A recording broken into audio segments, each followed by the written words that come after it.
Good morning, everyone. It's Natalie Alicia Gold with the Gold Standard, and I am so blessed to be here with one of my spiritual soul sisters, Lucy Shahjahan. Yes? So, You I say it got the way you literally say it the way that everyone says it, or they make it Irish and they say Shanahan. It's Shahjahan.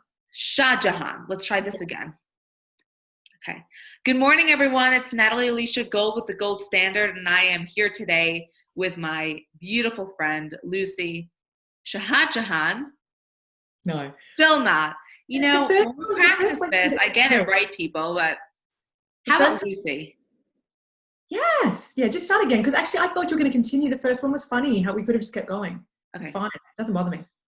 Hi, everyone. It's Natalie Alicia Gold, and we're here with the Gold Standard. I am joined today with a beautiful goddess, a friend of mine, Lucy, and I can't really pronounce her last name, so I'm going to let her pronounce it correctly. She is an amazing, amazing woman. So let me tell you a little bit about Lucy. She is a heart activator, which we'll find out what that means in just a little bit. Originally from Sydney, has an advertising and radio host background, so you're going to love her voice, I promise you. And I wish I had her accent, but people can dream. She had a one-woman show named Hillary Clinton, where Who she is it? played Who is Hillary Clinton? who is Hillary Clinton, and Yes, she was an unbelievable actress, brought her heart and soul in, and then, in fact, through her acting, realized there's more for me, and there's more I'm meant to do in this world. So she has created an unbelievable business and brand, and she teaches people how to be their own soulmate, which I want to hear much more about. Her latest book, Don't Shit in My Vortex. You should all definitely pick it up, and we want to learn about that. And Lucy spends time with her beautiful family between New York, LA, and Sydney. So, Lucy, so great to see you, my darling. you too. Looking gorgeous. I love that dress. Is that a dress or a top? It's actually a top, and thank you so much. What's amazing about Zoom is that I don't love how the top sits on the bottom, but is so we can actually use the clothing that we might not otherwise have done. So that's a nice silver lining. Agreed. Agreed. So I'm just chuckling. So just to cover off, it's Lucy Shahjahan. Campbell was a lot easier. Most people kind of almost take a run and a jump, and then they sort of just say Shahjahan. But yeah, I love it. We should do a rap about that. we actually could. I might reach out to P Diddy after this. But yeah, so I'm really happy to be here with you. Obviously, a lot to talk about. I'm going to take your lead. Awesome. Yeah. So Lucy, what does it mean to be a heart activator? In a nutshell, I think we go through life in systems. So we're going through, the school model, turn up, be a good girl, do the work. This is the format. And then on top of that, we've got our own parents, belief systems and way of doing things and the way that they see the world that we inherit at a very young age. But when I was growing up, and also with children going to school right now, I know it's getting a little bit better, but there's still a lot more room for us to actually be able to be living from our heart space, really fostering our own beliefs, and then choosing the story that we want to live into that is heart-led, instead of my family want me to be a lawyer or my family want me to be a doctor, and going along someone else's trajectory is head-led. And it's also, we inherit what other people want for us instead of checking in with the most powerful organ in our body, our heart, which always knows the best way for us. Our heart is also going to be the muscle that we have that's going to allow us to take risks into the unknown that we wouldn't take from the headspace, because when you're in the head, you're very much analyzing, overthinking, weighing up logically and, in air quotes, responsibly what my next steps are, instead of actually living from the inside out, which is feeling,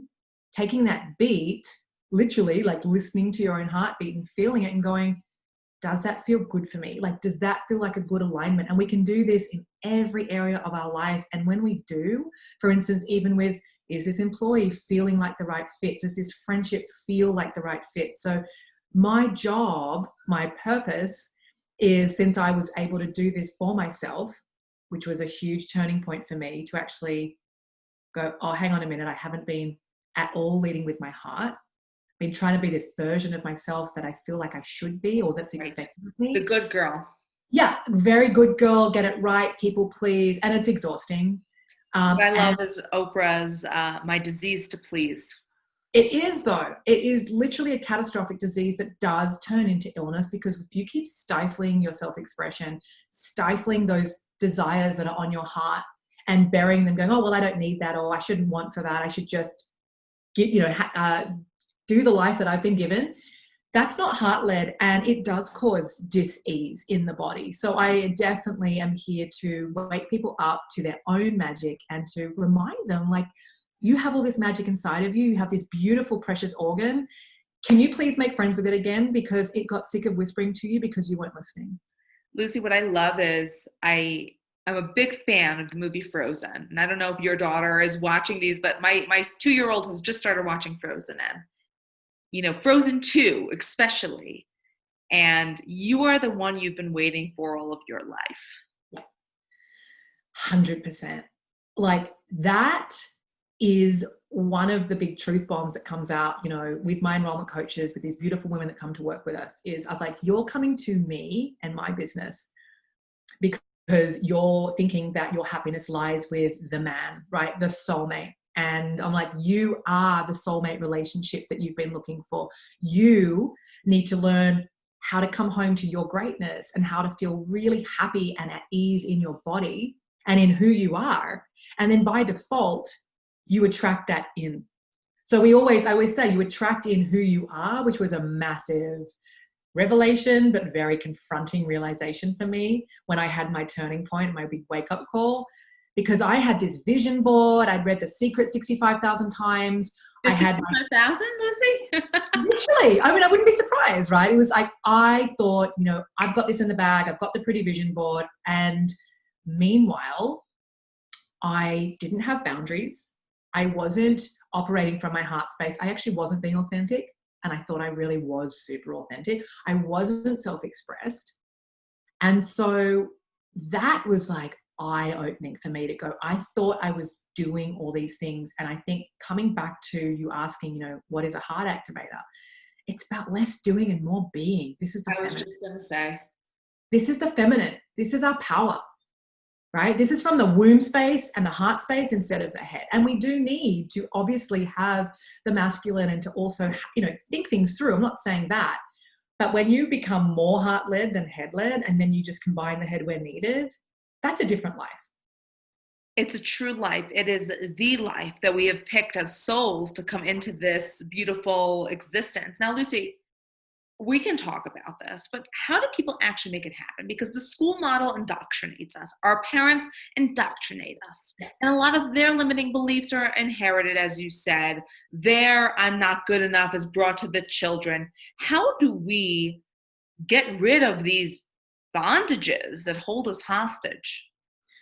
Well, as I said earlier, I do it personally. A lot of my work centers around healing the little girl within. And I know there will be a male program, healing the little boy within, because collectively we need to rise as men and women, right? But until we deal with that beautiful little girl or the little boy, for my male listeners, they hold the keys to the kingdom. And they're the one that wasn't getting the love and receiving the love in the way that they needed. It does not mean that your parents didn't love you, right? It can be even more confusing for people that had a good upbringing. They'll say to me, oh, I don't need to deal with my little girl. I said, sister, you need to deal with your little girl, sometimes even more, because it's a blind spot, because we feel bad that we're not having this happy life because we're like, I had a happy childhood and all these things. It's irrelevant. What did that little girl or that little boy need? How did they need to be emotionally supported? And that's what I'm talking about, is the emotional, like, did you feel seen? Did you feel understood? Did you feel special? Did you feel appreciated? Or were you busy as that little girl or little boy actually coming in as the adult because mum and dad didn't get on well and you had to console mum, or you had to console dad, or dad left? And basically I get so many women that'll come to me, and on the phone call for the first time in 30 years, I was like, as we go into the little girl conversation, I say, so you're telling me mum was heartbroken because dad was cheating on her and you were trying to prop mum up. Who was there for you? And they go silent.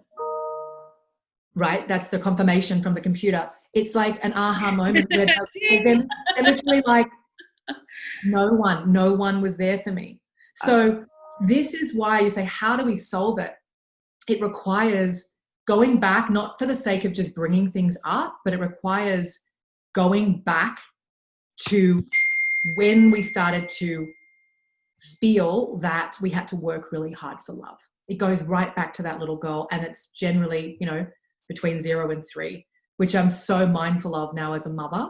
I'm never going to be a perfect mom because that doesn't exist, but I am so mindful of being busy at home, with my business, but to have these present moments to say, and I'm constantly with my words, even since she was like a few days old, I love you. You can do whatever you want in this world. I love you for who you are. And because they feel it at a young age, right? I'm getting Susie as you're speaking, because like you said, you could be in a good upbringing. Your parents could think, and which parent, we're both parents, which parent becomes a parent and says, no, I want to fuck up. Just, no one. Exactly.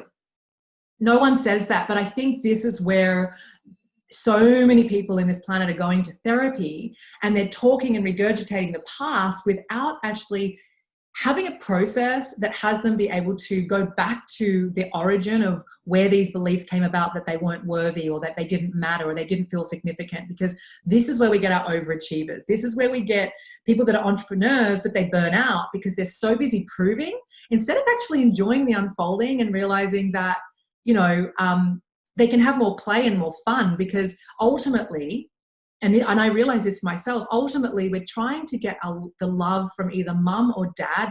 We're trying to get them to see us.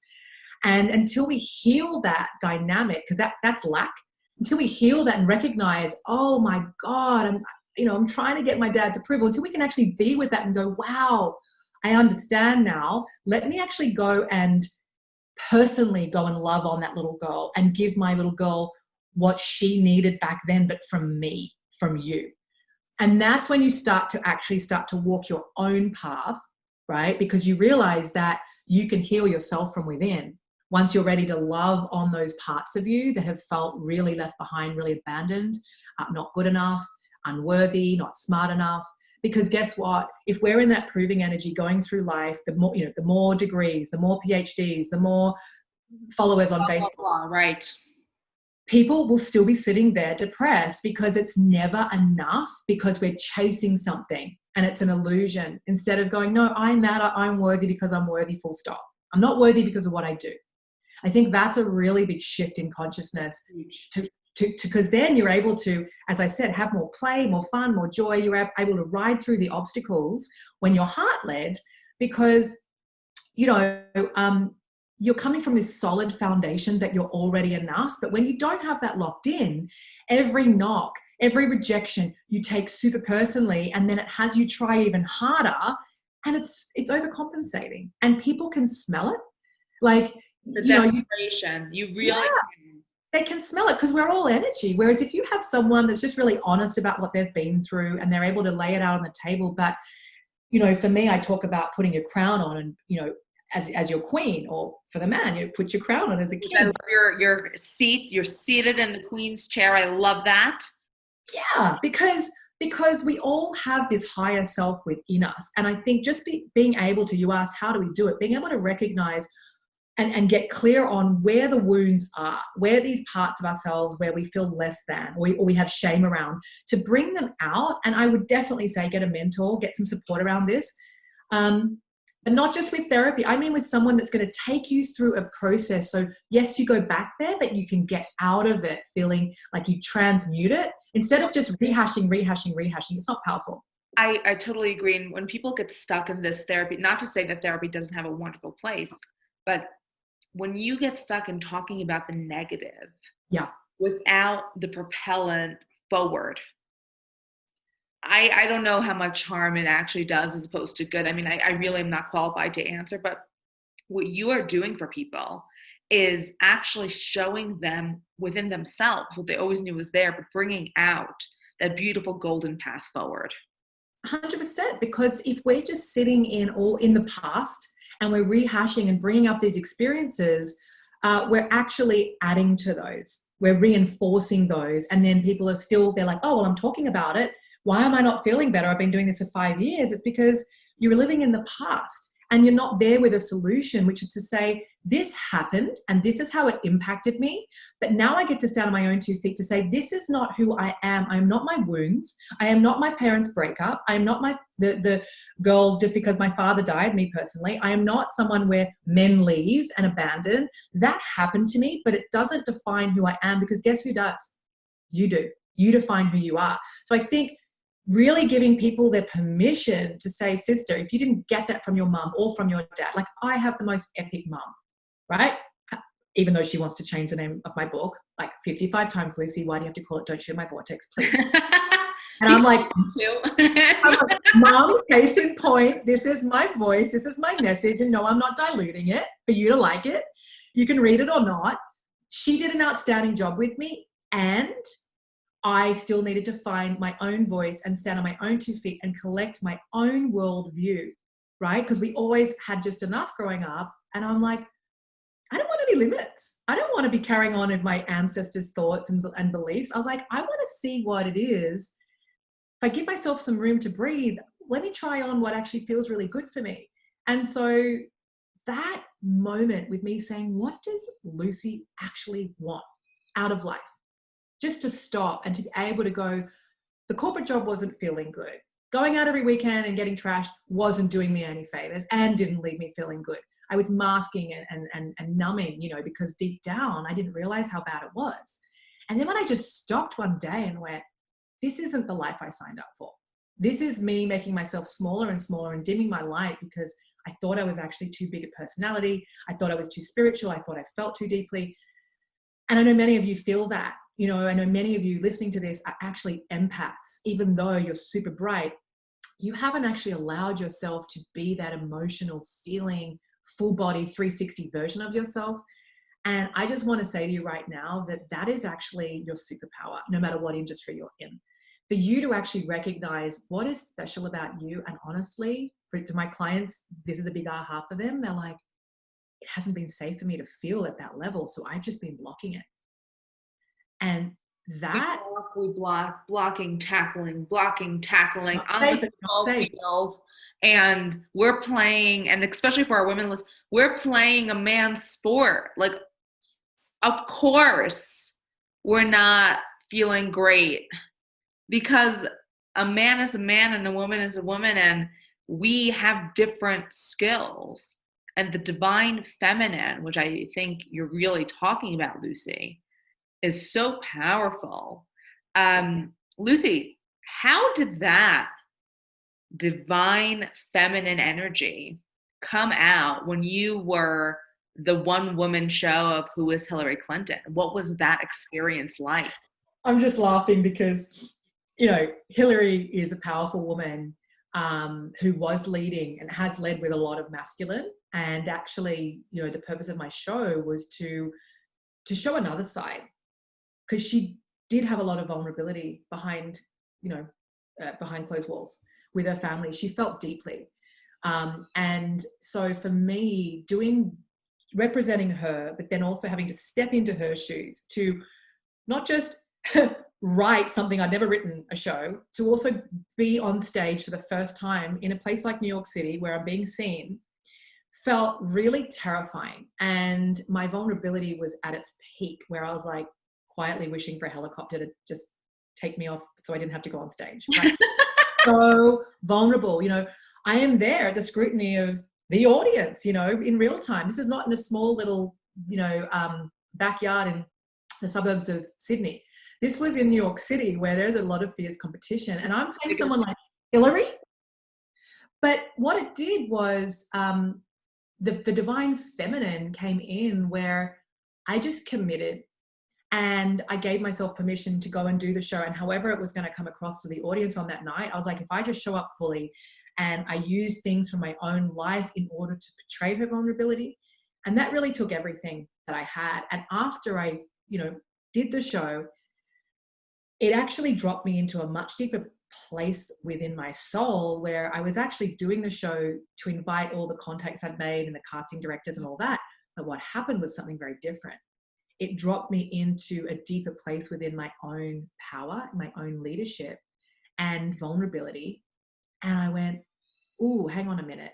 Isn't it interesting? I thought this show was going to get me further along in the acting world, when actually what it did is it put me on my own stage. And I realized that there always had been this deeper calling to actually be in the world as a female figure, to inspire and show people what's possible.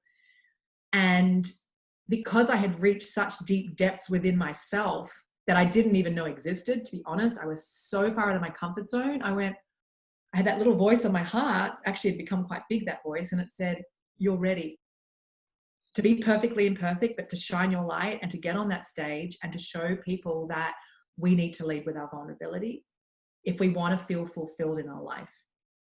I think that is so beautiful. And so often it is that one thing that we think is going to change it all for us and bring us to that where we want to go. Yes. And it does change it all for us. And it's completely opposite of where we thought we wanted to go. Yes. And you know what? You know what the powerful part of this message is that it was a huge risk for me to leave Australia, move to New York, not much acting background, at 31, not much experience, not even certain with how I was going to stay, except I was like, I'm going to win the green card. And I did. I just kept feeling it, saying, come on, universe, get on board. But like you just said, Natalie, I thought I was moving to New York for this full-fledged acting career. But what happened in the middle of that acting career was I kept listening and saying, well, what was on the edge of my heart? What's on the edge of my heart? And I realized right in the middle, where I was gaining traction and feeling very happy in the acting career, I went, it's something else now. So just as people had caught up with, okay, Lucy's now an actor, and that was the one thing I couldn't wait for people to call me, like, oh, when they call me an actor, I will have made it. And I'm like, no, I'm not. I'm not an actor. I'm Lucy. And I act. And now I have an even deeper calling.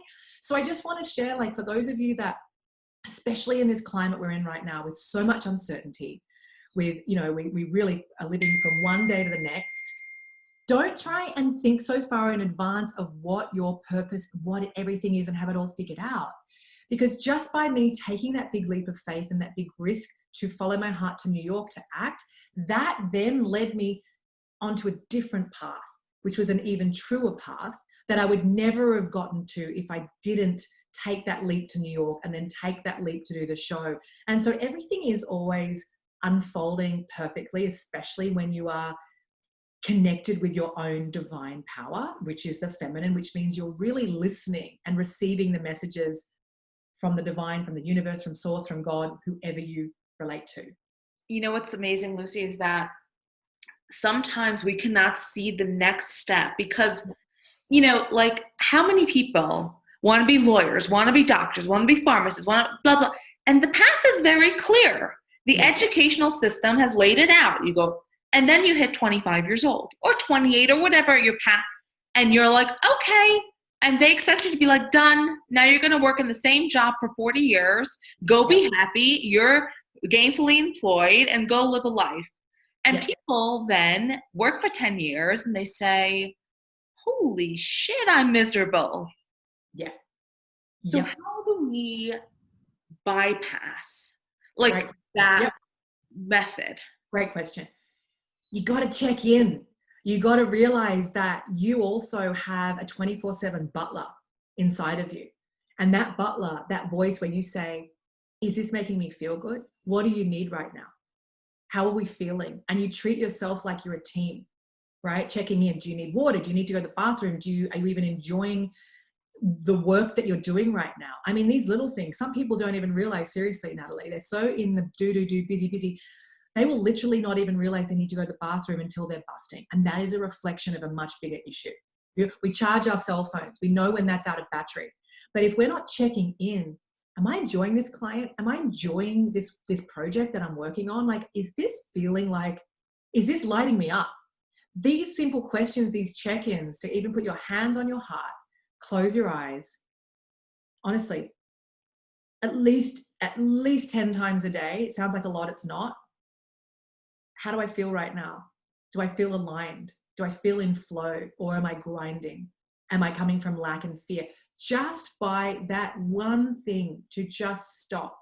What do I need right now?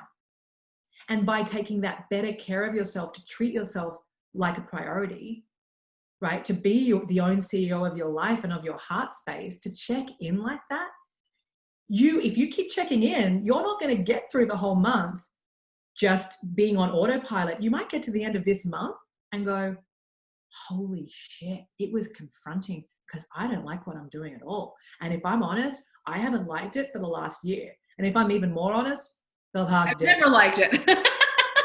And that is like a miracle. That's like the best thing that could happen to you, to go, I don't friggin' like it. Because then you create space to go, well, then what do I like? And I'm not saying you have to quit your job that day, but suddenly you're going to start getting inspired. You're going to start to see that spark that you're lighting inside your soul getting brighter and brighter and brighter, because each day you can just take one little action to go, well, I have got these clients still. I'm not just going to bounce on people, but what I will do on my break is I might just send an email and I might just check out this thing. And then you're going to be inspired as you start to transition, knowing that you are out of alignment. And actually, it's actually really inauthentic to be serving clients and to be, claiming to get outcomes if you're not still aligned with that. Once you were, and now you're not. The best thing you can do for your own integrity, right? Because we're all energy and your clients can feel it. They will feel it if you're not really into it. There'll be something there they can't put their finger on. Right. And for you just to say out loud to them, I'm going to finish this contract, but you know what? I just realized that this isn't lighting me up. So I'm going to refer you to this person, and they're going to be like, whoa, you just gave me the biggest lesson on vulnerability and what it means to be real. That's more than I even came to you for, just in you walking your truth. So don't hear this message where you've just suddenly got to quit your job, but also don't underestimate that when How you fast? but also when you take a stand for yourself and you're willing to actually have an honest conversation with people, don't underestimate the impact that's going to have for them if they've come to you as a mentor or with this service. Honestly, like, it's as you were saying before, Natalie, we think we're coming to someone for one thing, but actually it's always, we always get the medicine that we need. 100%. Now, Lucy, I want to talk about don't shit in my vortex. Yeah. And I know the words of the vortex is very much something I learned with Abraham Hicks. So I don't know if you were referencing that in your book, but what is a vortex? And what does it mean? I mean, it's such a beautiful spiritual thing. And you and I even met on a spiritual journey, which for me was my first kind of attempt at getting to know thyself. Mm. And since then, I've done so much more work. But a lot of people, they're just kind of dipping their toe into who am I really and what really exists for me. So if you could talk a little bit about what's a vortex and what does it mean, don't shit in my vortex. Yeah. So listen, a vortex, the way that I see it, I love Abraham Hicks, and I do reference her in my book, and I sort of share it a little bit differently, but I find a lot of people come to work with me, they're able to better understand Abraham's messages once I sort of break it down and a little bit easier to grasp. So a vortex is very simple. It is the fact that we are 24/7 in the field, right? That higher infinite intelligence. Sure. And we have this container around us where if we just get quiet enough to just actually be sitting in our expansive aura and in our own energy, when we go into the gap and you actually start to let your imagination take over, and you even start to even hear or see images, and you start to tap into what it is that you desire, and then your heart and your soul and your imagination start to get carried away. And for me, when I do this, you can call it meditating, I just even say just getting still, to eject out of the to-do list, the autopilot, and just get still, to remember that you're just energy. It for me, even just now as I'm doing it, I start to feel bigger. Like, I start to feel like I can breathe, and then I start to feel into possibilities. And so the way I treat the vortex is it's this magical container of creation where if you see it, like however you see it, maybe it's a big swimming pool for you. For me, it's the ocean, because the ocean for me is just so abundant, and I live right on the ocean. So every time I look out at the ocean, I'm like, whoa, it reflects back to me that everything is possible. And so you want to be checking in with your vortex. I mean, sometimes people see it as this beautiful sort of veggie patch garden. It's got parameters, it's got boundaries around it, right? Little rectangle. You want to remember that if we do have this vortex, that you want to be mindful of what you're allowing into it. So if you're on a phone call with someone that you know is going to go on and on and on about their terrible marriage, you are allowing them to shit in your vortex. They're the phone calls you get off and go, oh my God, for 2 hours I had to hear about the same conversation. No, you allowed that. Instead of actually being powerful with boundaries and saying, I love you so much, darling. I'm going to give you 10 minutes to hear about what's going on and if there's been any development, but I'm absolutely not available to hear you go on for 2 hours about what's not working. I'm absolutely here to help you with what could be. And I feel you and I love you, but the best way I can support you is if we're actually very intentional with this. That's you respecting them. More importantly, it's you respecting yourself, your energy, and you're teaching them how to treat you. So this goes as far as from the TV programs and the stuff on Netflix that you're engaging with, to the language that you're using, to the people you're surrounding yourself with, but also most importantly, how you are treating and speaking to yourself, because we can shit in our own vortex, which looks like, oh, who are you to do that? You can't do that. You're crap. You don't have enough knowledge. So this vortex idea is super empowering to realize we're much bigger than just the flesh and the bodysuit that we're wearing. Right. We actually are part of the universe, which is much bigger than us. And when we give over to the divine mind and realize that everything is available to us, we get out of that grind energy and the masculine, the pushing, and the feminine is actually being able to receive the messages, which might have you reach out to someone you'd never have thought of, or it might have you get that download of what that book's going to be about, or what your new business model is going to be, that you could never just sit down in a chair and come up with because you're trying to make it happen. It's really about sitting back into your own vortex and allowing yourself to receive the cosmic downloads and messages, and then protecting that container and that dream that you have for the people that are going to actually contribute something back. It's beautiful. Boundaries are such an important thing. You know, everyone is dealing with their own stuff, especially if they haven't done the work. And doing the work is truly the inside job, right? It's listening to yourself, allowing. And then they come and quite frankly, you're still upset 3 days later and you can't figure out why, and you're yelling at your kids and you're like, what's going on with me? I know I shouldn't be doing this, and it's so correct, Lucy. It's about who are you letting into that circle? Their energy is literally coming to play with yours. It is. And we need to be far more discerning, especially with the division with, are you wearing a mask? Are you not wearing a mask? You know, who are you voting for? You know, I'll be honest, like I know top line what's going on in the world, but I know it's not good for me to engage with the news. 100%. There's nothing ever, it's like, have you heard there's an election coming? Yes. Have you heard there's coronavirus? Yes. It just. I don't want to engage. I don't want to engage about all of the things that are wrong right now in the world, because there is always, it's not being corny or cliche. There is always, I say, the golden lining. Yes. And so, I'm very intentional. And listen, when you get intentional and you do want to actually honor yourself in this life and have some self-respect and set some really powerful boundaries, when they're set right, are actually very expansive, because people know where they stand with you. You honor your time. There is nothing worse than treading on our own boundaries. When we give someone 2 hours when really we only had 15 minutes available, we then are turning on ourselves and we're taking the time away from either resting or being with our kids. And that feels horrible. It's like, for me, I feel like I'm turning on myself if I do that. Yeah. So I think it's just about not being rigid with boundaries, but about setting the boundaries and then celebrating each time you follow through on it. And then if you slip a little bit, we're all human, but go, oh, well, okay, yep. But the next time I am going to maintain my boundary. And we can do it really lovingly too, Natalie. It's not about this masculine, like, here's my container and don't come near me. It's just about communicating really powerfully and lovingly and vulnerably. I'll say to some people, my brother is brilliant now. I'll say to him, hey, I just saw your missed call. I can't wait to chat with you and your kids, but I'm at capacity right now. I didn't sleep well last night. Bella was up. How about we speak Friday?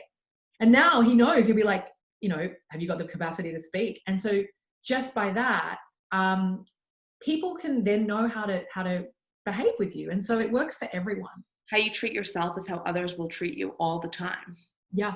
And Lucy, I think you made an amazing kind of offhand comment, but it really resonated with me about we charge our phones. And I realized with myself, oh my God, Natalie, how many times do you allow your phone to go dead until you finally get the charger? Well, mine is constantly, because like I must be like needing to turn off some apps. So I'm laughing at that because it's a joke in my family that we'll be in the middle of a conversation and then they're like, oh, Lucy's phone died. But I am constantly knowing like, oh God, I'll still know it's on empty. I'll know the status of my phone and whether it's got enough battery or not. And I think that is, if we can do that for ourselves, the medical medium, for those of you that haven't heard of him, he talks about this. I want to give credit where it's due. He talks about, the fact that if more of us could just take an inventory of, are we getting enough rest? Do we need to have a nap at 4:00? Because that's going to actually have us feel better during the day. Are we hydrating? Are we really taking care of ourselves? That's where a lot of the mystery illnesses come from, because we are running ourselves down this dream highway on empty. On empty. And Lucy, it is so, like, literally Labor Day, I'm in Colorado right now, it was 80 degrees, gorgeous and sunny, delicious of a day. The next day it dropped to 30 degrees, it started snowing, and I'm like, oh no. I'm thinking, where are we gonna go? I don't want this, whatever. My nanny gets in her car on the way here and she gets into a fender bender. Thank God she's fine. So the next 2 days, which I had planned to do lots of meeting, I had to cancel everything. So then I thought about, holy moly, how much that I actually canceled was not mission critical, was not. So are we busy being busy? Yes. Okay. Yes. And that is what I have learned. This is one of my biggest lessons, which actually comes out in the book, because, I'd just given birth to my baby girl. Then I had a retreat, which I led, 11 weeks postpartum, with 5-day retreat, no joke, 8-hour days. Sort of finding my way through, how am I going to breastfeed, all these things, like all new for me. I was like, whoa. But I said, no, I'm going to do this, and I'm going to do it joyfully. Otherwise I'm not going to do it at all. Like, I'm not going to grind. And I gave myself permission at the retreat to just show up as I was. I was still carrying a lot of extra weight. And I was like, this is going to be divine. And if I need to take extra breaks during the day, then so be it. And I said that to my women. I was like, I don't know how this is going to go. All I know is that I'm going to give myself permission to leave when I need to. And guess what? I didn't need to. She was a dream. But by giving myself that permission to actually be moment to moment, and I really had such a joyful time at that retreat. But let me continue. And then when I came to doing the book, I found myself in a place where I hadn't taken enough rest after the retreat. And I was working with my editors, and we were really on a deadline. And then I stopped and I went, whose deadline is this? I right now can barely speak, let alone read through any edits. And I was like, this is not the way that I am running my business. This is not the way that I'm finishing this book. This book needs my good energy, because it will actually send in the content. And I literally put myself on a 10-day break.